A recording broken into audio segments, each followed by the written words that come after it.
to now share with you a eulogy on the life of A.J. Koshi Abraham. A.J. was born in India on July 23, 1972, and he passed away on February 3rd, 2017 at approximately 10:45 a.m. following a battle with cancer. A.J. is survived by his loving wife of almost 16 years, Sarah, his daughter, Rhea, his son, Zach. Poor Zach, I called him Jack. Please forgive me. His father, Abraham, his mother, Sheila, his brother, Anoop, and wife, Amrita, and his niece, Zara. The best way to describe A.J.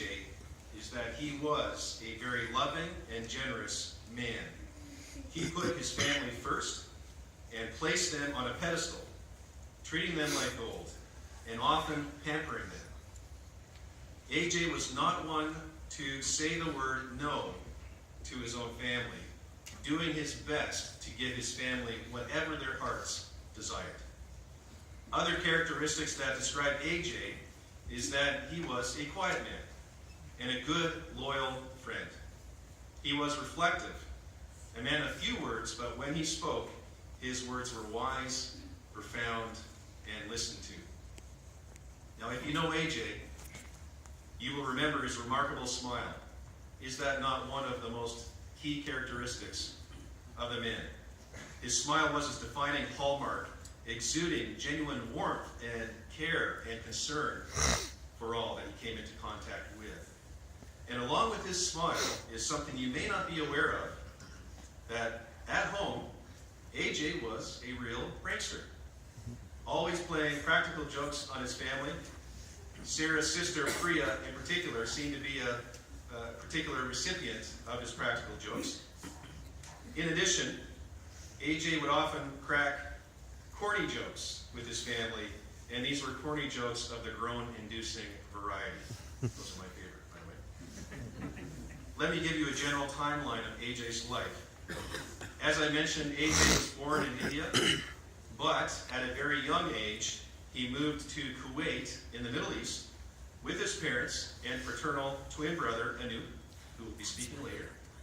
And my understanding is that Abraham took a new job in Kuwait, and that's why they went.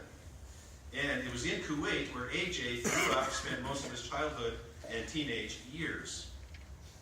Later on, at the tender age of 18 years, A.J. and Anoop moved together to Canada, Chilliwack, BC in particular, in order to begin their studies at the University of the Fraser Valley. They lived, as it were, at a pastor's home, and with the pastor's family, it was part of a homestay program. And the kind pastor and his family sort of toured A.J. and Anoop across the lower mainland, sort of the tourist thing to do, and also across Canada to sort of show them what Canada is like in all her beauty. Well, as time went on, A.J. and Anoop moved into their own apartment, as young men they tend to do, to sort of strike out on their own, and they moved to Abbotsford, and then later on to Burnaby in order to attend Simon Fraser University. It was at SFU that A.J. received his Bachelor of Psychology. And it was while living in Burnaby that A.J. began working for a certain retail store called Extra Foods in Abbotsford. So they moved to Burnaby. He worked in Abbotsford at the store Extra Foods. And as we will talk about later, we will see that this decision to work at Extra Foods greatly influenced his life thereafter. By the way, A.J. sort of took upon himself the mantle of being the much older, more responsible brother, much older than Anoop. A.J. never let Anoop forget that he was the much more seasoned and mature brother out of the two. Apparently, 300 seconds makes a world of difference. That's how much older A.J. is than Anoop. 300 seconds, 5 minutes. Anyhow, as time went on, A.J. married Sarah on May 23rd, 2001 in India. And let me tell you a quick side story about their wedding that Sarah shared with me on Saturday evening. As part of Indian culture, many of you understand this, that it is traditional for the bride to be dressed up to the nines, as it were, exhibiting much jewelry and makeup and so on. And the idea is to make the bride look her very best, like $1 million. And AJ, being very much influenced by Canadian culture up until that point, well, he sees Sarah all dolled up in this way. And he's sort of taken aback, flabbergasted by the sheer amount of jewelry that she is wearing on that wedding day. And he says to her in a very sensitive way, "What are you trying to be? Mr. T? Mr. T or something?" I gotta say, knowing Sarah, AJ was clearly a very brave individual. Well, Sarah hears AJ call her Mr. T, and at the time, Sarah then says to AJ, "I have no idea who Mr. T even is."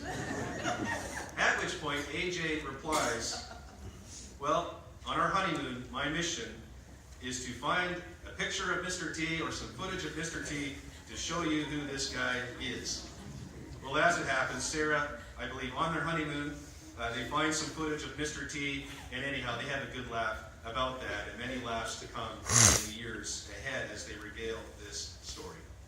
Well, after their marriage, AJ continued to work with Extra Foods while simultaneously pursuing his MBA at the University of Phoenix. There's a campus in the Lower Mainland that he went to.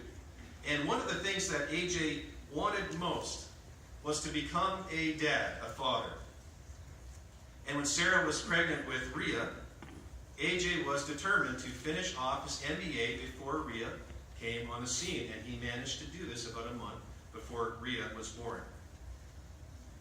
And you need to know this, that the day that AJ first held Rhea in his arms, it became clear that he felt like his life was now finally complete. In fact, no word better defines AJ than the word dad. He's a great dad. And he so badly wanted to become one, and when he finally did, he was so thrilled and so happy. Well, as time went on, AJ and Sarah prayed hard to the Lord to give them another child. And this child is a force of nature. He's a wonderful boy, so gifted, so talented, so filled with leadership. And his name is Zach. Here he is. And Zach was so precious to AJ. Now, in the years before Zach was born, you need to know that AJ, Sarah, and Rhea, they moved to a new place. They moved to Port Alberni, of all places, on Vancouver Island, and they lived there for a period of time in order for AJ to take a new work position. As it turns out, well, that decision greatly influenced his career from that point forward. In fact, on the very day that AJ and Sarah were about to take a new home and purchase a new home in Surrey, well, that was the morning that district manager at the time, Al McLean, is Al McLean here? He is not? That's okay. Well, that's the very same day, that morning of the day that they were about to purchase a home in Surrey, Al offered AJ a new work opportunity. AJ was charged by Al to start a brand new Extra Foods in Port Alberni. And after some counsel, after some conversation with AJ's father-in-law, that it would be better to pursue a good work opportunity than to pursue a home purchase, they chose to set the purchase aside, say no to that, close that door, and make the move, take the new job on the island. And as I said, this new career opportunity was pivotal because it then led to AJ experiencing a meteoric rise within the Loblaws group of stores. Because just under 3 years after moving to the island to take this new job, after that, AJ was then promoted to become the district manager of Extra Foods in British Columbia. Following that, AJ was again promoted to become the district manager overseeing several superstores in the Lower Mainland, and later he became the senior director of the development of the No Frills branch of stores in Western Canada, which he enjoyed very, very much. You've seen these No Frills stores popping up all over BC. Well, that's because of AJ. Now, Sarah mentioned to me that the outpouring of love and support from the Loblaws family of employees, both former and current co-workers, has been nothing short of overwhelming. AJ was and is well loved by his colleagues. He was with the group of stores, the Loblaws group of stores, for 25 years. And he clearly made a huge impact, a huge difference in the life of the company, touching lives with his warm smile, his warm personality, his enthusiasm, everywhere he went. May I ask, if you have some connection with the Loblaws chain of stores, whether it's No Frills, Extra Foods, Superstore, can you raise your hand at this point? Look at that. Isn't that tremendous? That's tremendous. Thank you so much for being here. But does that not speak to the legacy and the impact he had in his career and work? I want to now transition to telling you in some broad strokes some of what AJ's battle with cancer has looked like. Some time ago, AJ began to feel very unwell. It was clear that something was amiss. And after consulting with several different Canadian doctors, after being misdiagnosed several different times, the decision was made to travel to India and to consult some medical help there. Well, after only being in India for 24 hours and consulting with the doctors there, AJ was accurately diagnosed with cancer. And he was given only 6 months to live. Shortly after, he and family returned back to Canada, and within a week, AJ underwent surgery and began a chemo regimen. Things went very well. Only 15 months later, AJ's cancer went into full remission. Sadly, however, 6 months after that, the cancer returned and spread. You know, the amazing thing is, up until just a few weeks ago, AJ was still trying to work as much as possible for Loblaws, for No Frills. Not because he had to, but because he wanted to. He loved his job.